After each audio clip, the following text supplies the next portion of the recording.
Ya hicimos los porcentajes de todos los equipos de playoff para ganarlo y por tanto subir a primera. Y hoy toca hacerlo en concreto de cada eliminatoria.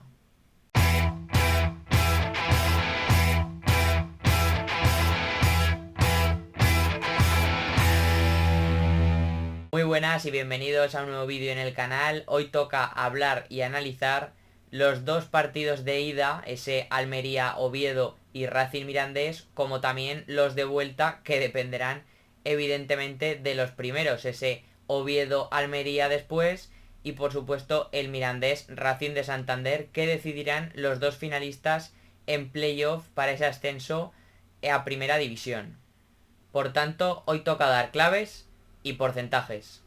Empezando por el Almería-Oviedo, creo que va a ser, por la dinámica que traen ambos, un partido mucho más cerrado. Quiero ver también evidentemente por lo que apuesta Rubi, porque en este partido de ida evidentemente también se empieza a jugar la vuelta. Hay que tener en cuenta los dos aspectos, y con las bajas que arrastra el Almería, esa ausencia del colombiano Luis Suárez, también la de Pubil, creo que va a ubicar a Pozo en lateral derecho. Hay que ver entre líneas cómo consigue jugar, si consigue girar al Oviedo ese triángulo que pueden formar esos tres medias puntas, como pueden ser Nico, Melamed y Puigmal, por detrás del 9 que entiendo que será Baptistao. Por tanto, el Almería tiene muchas cuestiones para resolver por esas ausencias. Desde luego que creo que los andaluces son los que van a intentar llevar la iniciativa con pelota, porque es un equipo que tiene mucho más protagonismo en ese sentido que el Oviedo, que yo creo que va a intentar hacer un partido mucho más largo, de tener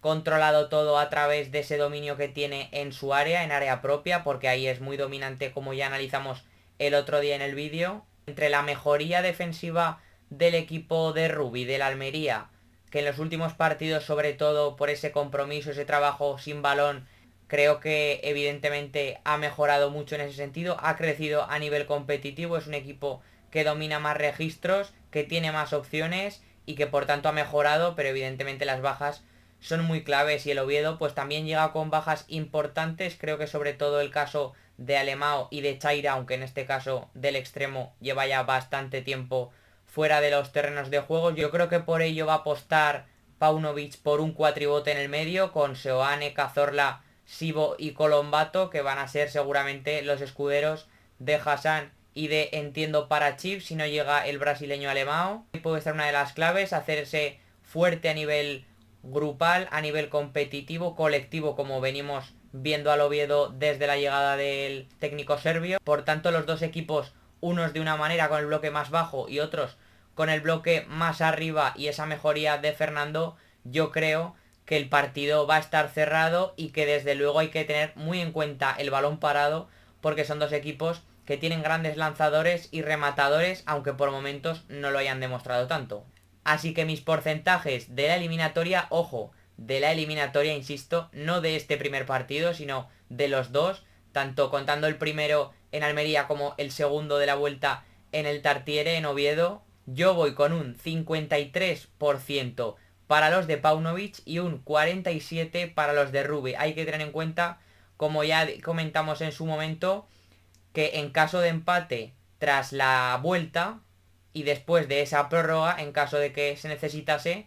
si eso continúa en empate, si la eliminatoria continúa igualada, el que pasaría sería el equipo Carballón, por esa mejoría clasificatoria. La eliminatoria que empieza en el Sardinero, por su parte, sí que creo que va a ser algo más abierta. Evidentemente, como decía antes, creo que hay que tener muy en cuenta que hay dos partidos, que esto no se juega ni se acaba en el Sardinero, sino que todo lo decidirá Andúba, y por tanto no espero que ningún equipo vaya por todas y quiera decidirlo pronto en ese primer partido. En este caso también tengo dudas respecto a lo que va a elegir cada entrenador. Creo que Lich es un técnico que ha protagonizado muchos cambios esta temporada, sobre todo en los centrales, en el carrilero izquierdo y en ese acompañante de Panicelli, que ha ido rotando entre Iceta y Joel Roca. Por tanto, hay dudas, pero no por ausencias como sí que sucedía en la otra eliminatoria. Creo que el Racing pasa algo parecido, creo que José Alberto también ha ido cambiando piezas, los centrales parecen claros, aunque a mí me sorprende sobre todo en el caso de Mantilla. Javi Castro con Montero formaron durante varios meses una de las mejores parejas, si no la mejor, del campeonato, y evidentemente la lesión de Montero fue decisiva en ese bajón del equipo cántabro. Creo que el Racing desde luego va a ser el que quiera tener más la pelota, pero tampoco es que sea un equipo que se caracterice por tener posesiones demasiado largas, sino que siempre busca robar y correr, robar alto y cerca de la portería del Mirandés, en este caso coger a su rival abierto, expuesto, en salida, o por su parte, si roba lejos porque lleva el bloque más abajo, pues transitar con esa velocidad, esa agresividad que tiene, porque tiene muy buenos lanzadores, como son Íñigo Vicente o el propio Andrés, o alguno de los mediocentros, que es una de las opciones también que puede barajar José Alberto, porque ha ido rotando también mucho en esa zona del campo, con Maguette Gay, con Meseguer, que ahora a ver si continúa esa dinámica de los últimos partidos que ha ido creciendo. También el caso de Vencedor o de Aldasoro, que eran insustituibles en la primera vuelta. Creo que hay muchas opciones y que las que elija van a marcar seguramente el plan de partido. Esa pelea por el 9 del Racing también va a ser una de las notas importantes a resolver, esa lucha entre Juan Carlos Arana y Jon Carricaburu, dos jugadores que han ido alternando la posición, uno como titular, otro como suplente, que es verdad que el vasco seguramente ha ganado la partida últimamente más de lo que acostumbraba antes, porque parecía intocable el canario, y por supuesto que también va a ser importante. Creo que evidentemente el Racing es un equipo que ha sufrido muchas veces precisamente en el contragolpe, porque hay veces que cuando no controla la pérdida es un equipo sufridor en ese sentido. El Mirandés tiene grandes armas para contragolpear, para hacer transiciones y hacer daño de esa manera, también a balón parado, que es un equipo dominante el de Lichi, y que precisamente en ese último partido en el que se enfrentaron en Andúba hace unos meses, que ganó precisamente el Mirandés remontando, todo lo decidió el equipo de Lichi a través de abrir el campo, de ganar amplitud, porque el Racing es un equipo bastante estrecho, y con esos tres centrales y dos carrileros, también las subidas de Juan Gutiérrez, que aunque sea central derecho muchas veces acaba apareciendo de lateral o de lo que le apetezca, porque es un jugador que llega muy bien arriba, que se incorpora y que aparte es un gran centrador. Por tanto hay que tener también eso en cuenta. Es un equipo que cuando abre el campo le puede hacer daño al Racing, y que además, sobre todo, ese partido, como digo, lo ganó a través de abrir el campo con esas llegadas por fuera, centros laterales, y hundir mucho en su área al Racing, donde no ha sido tan dominante. Y además es que el Mirandés tiene grandes rematadores, porque se puede unir algún central, tiene aparte las llegadas de los Reina o la Chuer por delante de Gorrocha, y aparte pues evidentemente el argentino Panicelli, Joel Roca o Izeta, depende del que pueda jugar, incluso el carrilero de banda cambiada. Son muchos jugadores los que puede juntar en esa zona el Mirandés, y desde luego que le puede hacer daño al Racing si en algún momento los de José Alberto se tienen que hundir en su área y no pueden salir de ahí. Y además es que el equipo jabato ha brillado tanto yendo muy arriba en la presión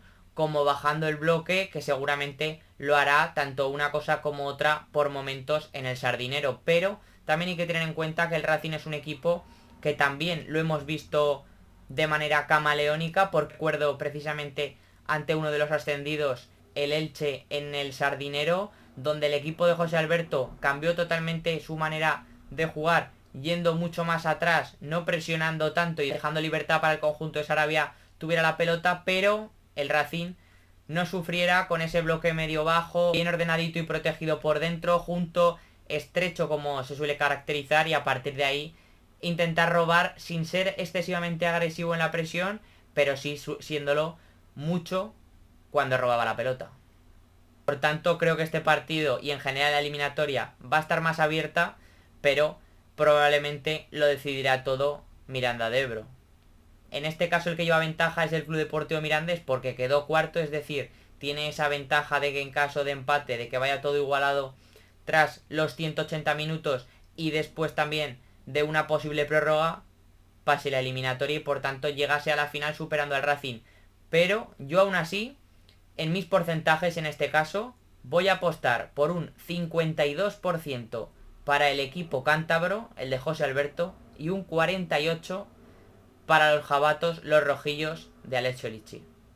Así que estos han sido mis porcentajes, mi análisis, mis claves de partido. Creo que va a ser en ambos casos bastante igualado todo como marcan los porcentajes en mi opinión. Además también fue parecido lo del vídeo anterior. Como dije, una de las ocasiones que más igualado y más abierto he visto todo en un playoff, porque los cuatro llegan con bastantes opciones, ninguno veo de capa caída, sino que el que peor estaba, que era el Racing, cambió la dinámica con ese último partido y por tanto también tiene mucho que decir seguramente. Muchas ganas de ver cómo acaba todo, espero que os haya gustado por tanto el vídeo. Dejadme en los comentarios cuál es vuestra opinión, qué porcentajes le dais al Racing y al Mirandés y al Oviedo y al Almería. Acordaros de darle al like y suscribiros, que ayuda mucho a seguir mejorando y haciendo este tipo de vídeos para yo ver que os gustan, y nos vemos en la próxima.